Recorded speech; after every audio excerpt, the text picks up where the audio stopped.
Welcome into the Solo Shot Sports Podcast. I'm your host, Dom Manna. Happy Solo Shot Saturday, everyone. And I am just extremely excited here for this All-Star talk. And it's because Derby champ, going to be the Derby champ. We had a home run derby for the ages because not only did Cal Raleigh go into the All-Star break with the most home runs before the All-Star break by an American League player, by a catcher, and by a switch hitter, but he also won the home run derby with his dad throwing to him and his little brother catching.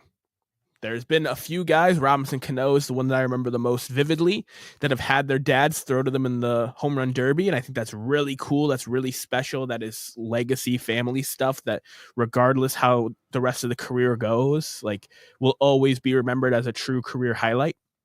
That's really, really cool.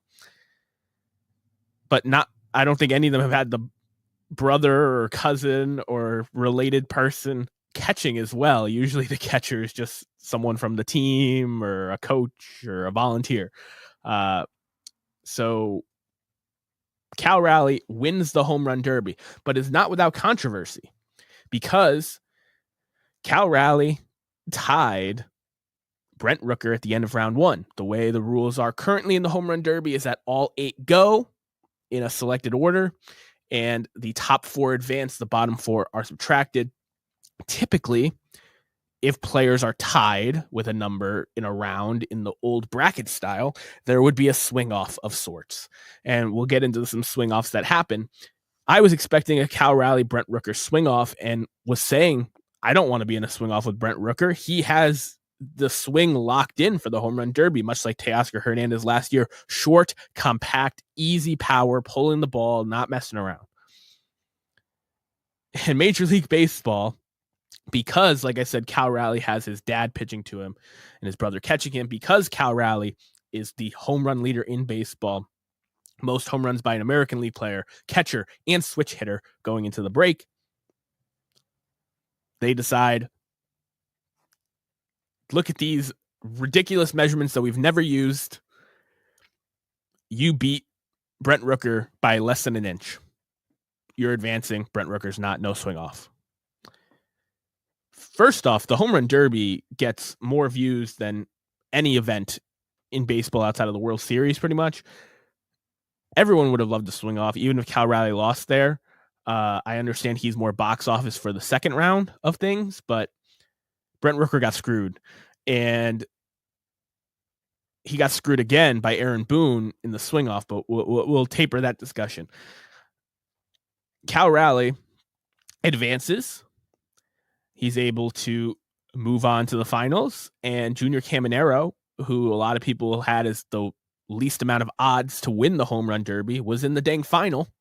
He had a fantastic showing, showed off the bat speed and the compact swing you need to win it. But everyone kind of knew once Cal Raleigh advanced to the second round, hit from both sides of the plate as a switch hitter, which Adley Rutschman did in his hometown in his home ballpark of Seattle a few years ago. It was just a matter of time that Cal Raleigh was going to win the whole dang thing. I predicted James Wood, and James Wood had the unfortunate task of going first in the home run derby. And while he hit a ball 486 feet and he hit a respectable 16 home runs out of 40 baseballs, he went first. He didn't know how many he was going to need. It was his first home run derby, and multiple guys passed him. I thought everyone was going to pass him until Jazz Chisholm, who should have had the lowest odds by far, didn't want to mess up his swing and hit 3 home runs in the home run derby, one of the most competitive home run derbies we've had in the last couple years. Jazz Chisholm hits 3. Cal Raleigh is having one of those magical seasons, and regardless how the rest of his career goes, I think this season changes the trajectory of his career. I talked about it on this program a couple of times, how Marcus Semien is one of the most overlooked Hall of Fame candidates out of active players in today's game. And a big part of that is he started slow in Chicago, but since he's been an everyday player in Oakland, he's had really good numbers. But his pace, he was able to catch up with pace despite his age because of that magical season in 2021 with the Toronto Blue Jays, 1-year prove-it deal, moved to second base because Bo Bichette was there. He hit the most home runs in a season by a second baseman. Salvador Perez, who is a guy that I used to say had no chance at the Hall of Fame a few years ago as well, hit the most home runs by a catcher in a single season with 48. That changed his pace and trajectory to give him a real shot to get into the Baseball Hall of Fame. Cal Raleigh, he needs 49 to have the most by a catcher. He needs 55 to have the most by a switch hitter in a single season. And of course, he needs 63 for the American League record and 74 for the Major League record for a single season home run leader.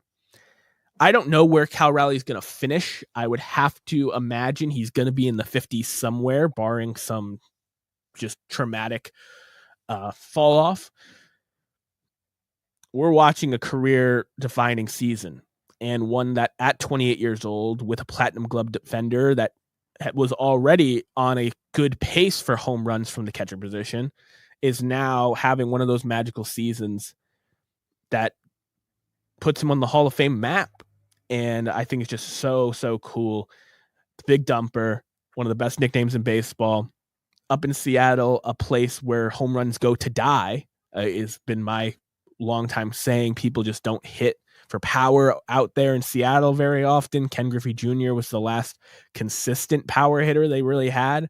I know there's been years where guys have been good, but Cal Raleigh has a position locked up with Seattle in his prime, catching a great pitching staff, playing great defense, and hitting this kind of level where I just hope we're all soaking it in and appreciating it, because I'm not expecting the rest of his career to be 40, 50, potentially 60, 70 home run seasons. But soak it in while it's happening, because it is truly can't miss. And I have no problems with him winning the home run derby. My only problem is with Major League Baseball not letting him have a swing off as well for ratings against Brent Rooker. That was a mistake in my opinion, and I hope that they change the rules before next year's home run derby, because there's going to be some people that don't want to do it after something like that. Now, speaking of the All-Star game, I was disappointed at first. I couldn't catch the beginning of the game. The American League went down early, which is, if you followed the All-Star game at all in the modern era, is not common. The American League usually dominates the All-Star game. National League goes up 2-0 early. Paul Skeens, 2 strikeouts in the first inning. The National League's rolling. Pete Alonso hits a 3-run home run, putting him in position to win MVP of the All-Star game, which is another notch towards a potential Hall of Fame career. It's a career-defining moment. And the American League rallies back with Brent Rooker, who got screwed the night before, hitting a 3-run home run of his own, with some dramatic small ball off Edwin Diaz in the 9th. Speed kills Bobby Witt Jr. and Stephen Kwan, getting that tying run across. And it was just amazing to see a game that looked like it was going to be uninteresting still end up be interesting. It's why it's the Midsummer Classic. It's why it's the best all-star game in professional sports. And my favorite part had to be all the mic'd up players, whether it be Pete Crow Armstrong in the first inning talking about how just be unapologetically you, be who you're supposed to be the best version, and you will succeed.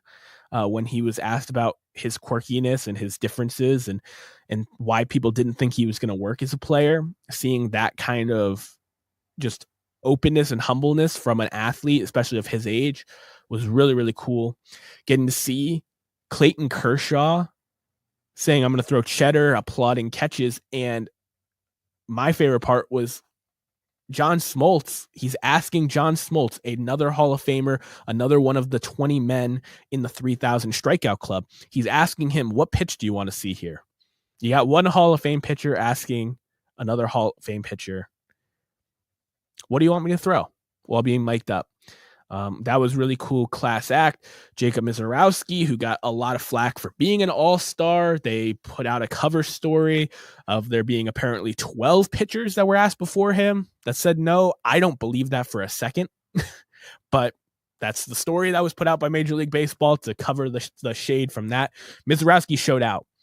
102 for his first pitch, 98-mile-per-hour slider. He had a scoreless inning. He looked really good. He looked really poised. He looked really appreciative to be there. While I don't agree with the selection, he handled himself like an all-star. And shout out to him for the Lugia jacket on the red carpet. That hit home for me.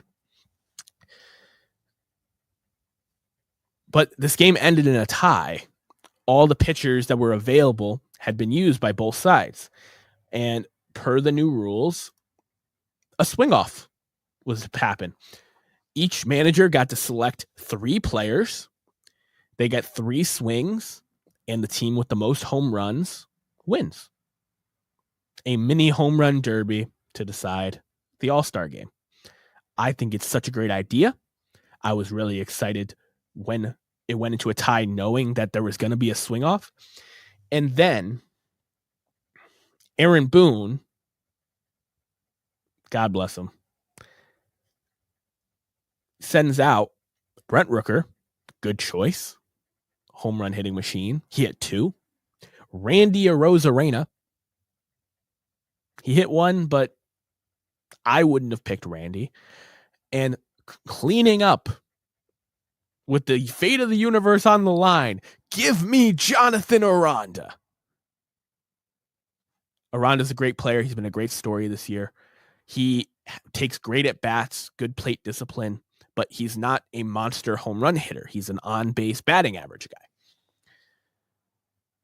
In the National League, sends out Kyle Stowers, and I'm thinking, oh my God, both managers are going to screw the pooch. But then the National League sends out Kyle Schwarber and Pete Alonso. Kyle Schwarber hits 3 home runs. All 3 swings go over the fence, including dropping to a knee. Kyle Schwarber wins All-Star Game MVP for his heroics because Jonathan Aranda wasn't able to hit a single one. If Jonathan Aranda hit 1 out of 3, Pete Alonso would have hit the game-winning home run paired with his 3-run home run in the game. He would have been All-Star Game MVP. But the American League screwed the pooch. Aaron Boone, I understand at that point in the game, the starters, the Aaron Judges, the Shohei Ohtanis, they are already out of uniform, at a party, maybe even out of the stadium. But I think there was a real missed opportunity there to have Judge and Ohtani swing for this kind of thing, because it's not going to happen every year unless they start fixing the All-Star game to do so.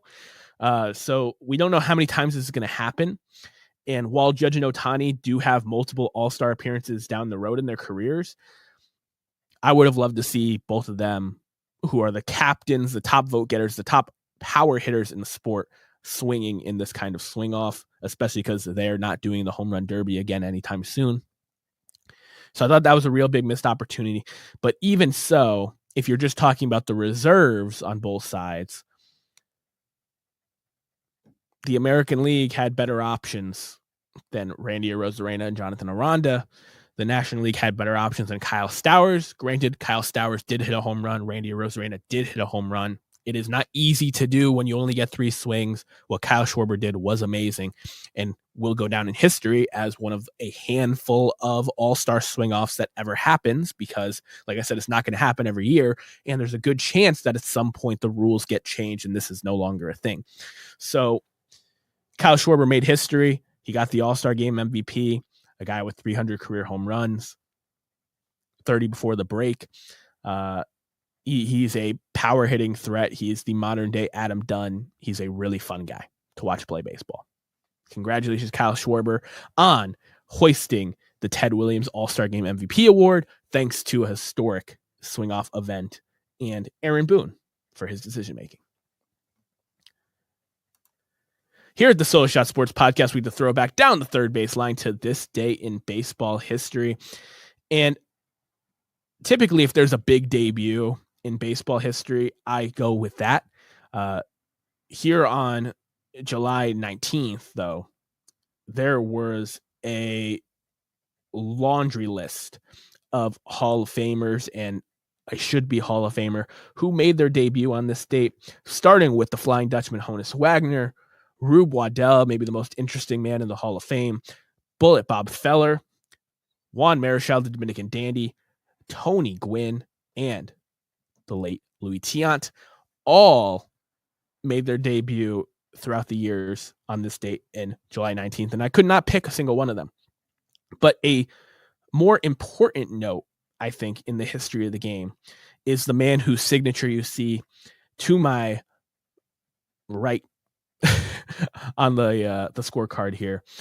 And it's essentially because there was a time in place where home runs and chicks digging the long ball was not what baseball was all about. It was about walks and bunting and stolen bases and small ball. It was the dead ball era. They were hitting meatballs. The pitchers were not throwing hard enough to generate the power to go over the fence. There's a lot of reasons. But Babe Ruth, on this date in 1920, became the first player in Major League history to hit 30 home runs in one season. Now, he had a lot more season left to go. He finished with a lot more than 30. But this became a time where 30 home runs around this time of year was historic. It was the first time it ever happened. To put things in perspective, the record for most players with 30 plus home runs at the All-Star break was previously 4 in 1998. This year, they broke that record with 5. Cal Raleigh, Aaron Judge, Shohei Ohtani, Kyle Schwarber, and Suarez all had 30 plus home runs, which in today's game, there's going to be plenty of 30 home run hitters at the end of the season, not as many at the halfway point, but 30 home runs in general as a slugger stat was historic. It was elite about 100 years ago. And how much the game has changed in that time is truly mind-shattering. And Babe Ruth really revolutionized the game with his ability to hit home runs. It's why he became not just the most famous baseball player, but one of the most famous men in America for his prime, for how dominant he was and how different he was before the Jimmy Foxes and the Mel Otts of the world came along and were also power threats. It was just the great Bambino.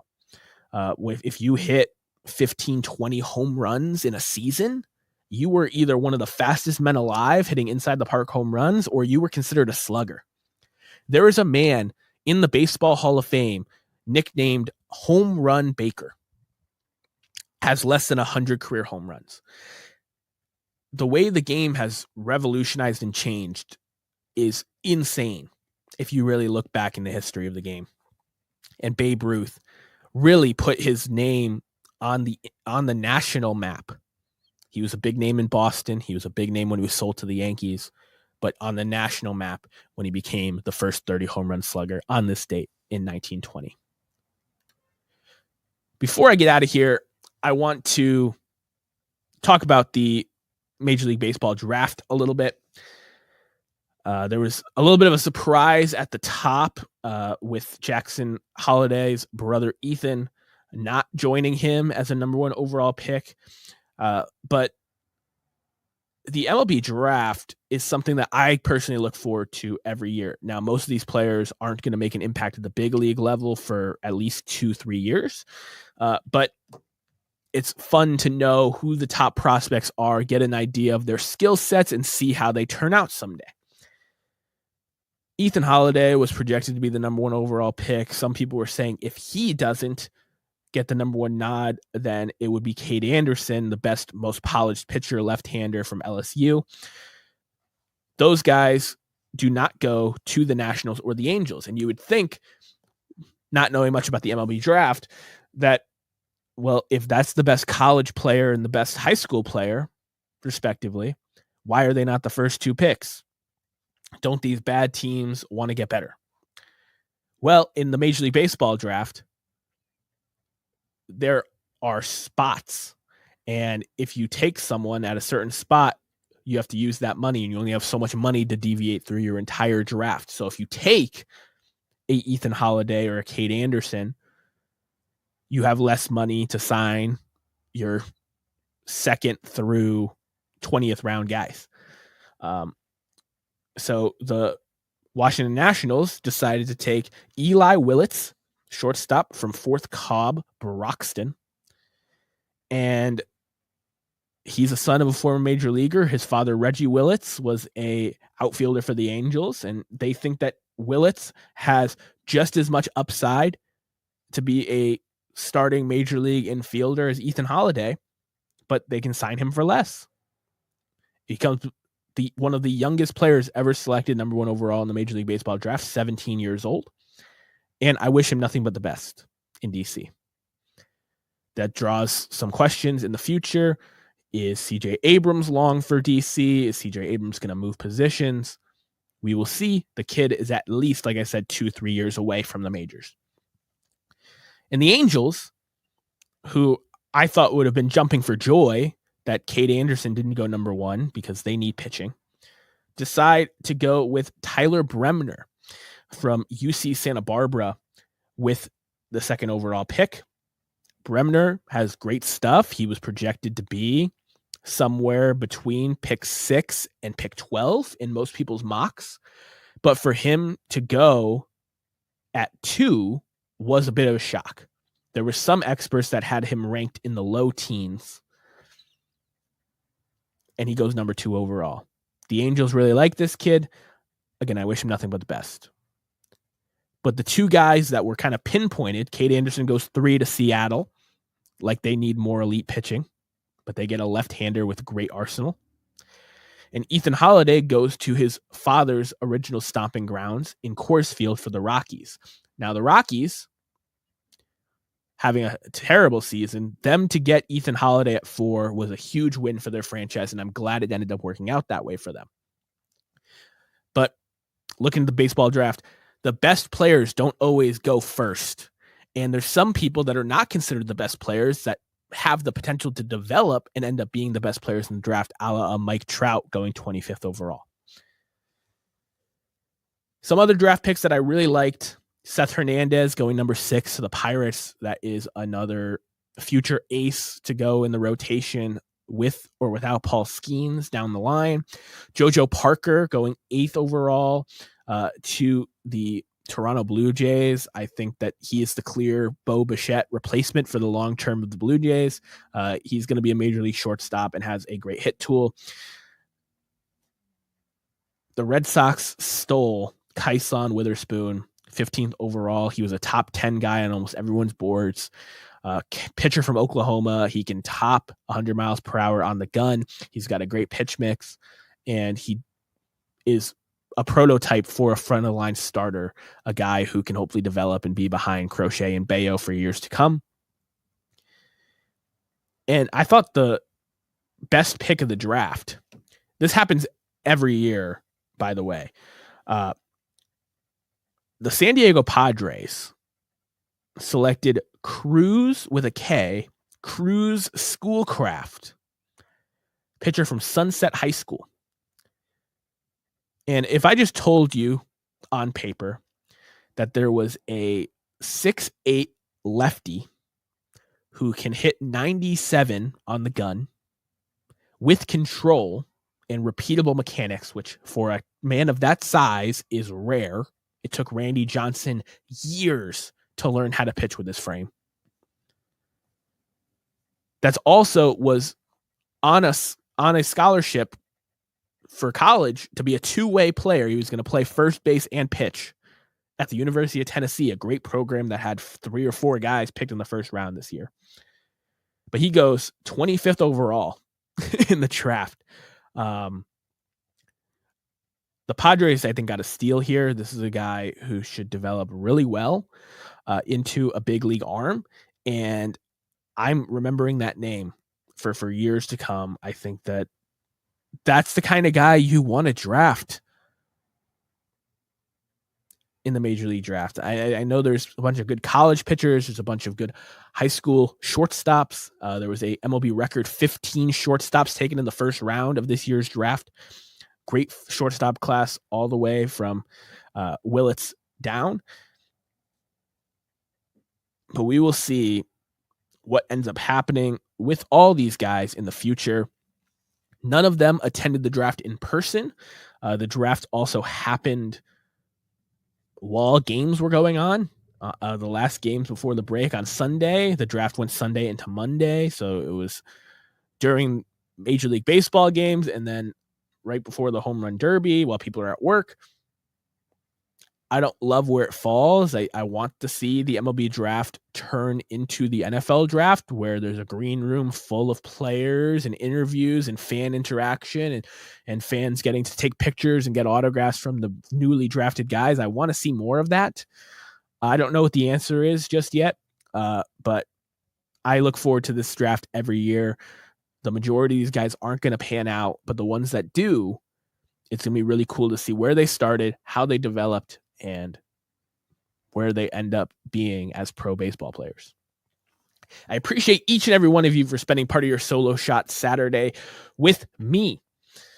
If you could give the video a like and subscribe on YouTube if you haven't already, it really helps the show. Same thing for you audio-only listeners. Leaving me a review on Apple Podcasts or Spotify helps me quite a bit. And of course, share the show with a friend who loves the game of baseball as much as we do. I'm Dom Manna, and I'll see you guys next week.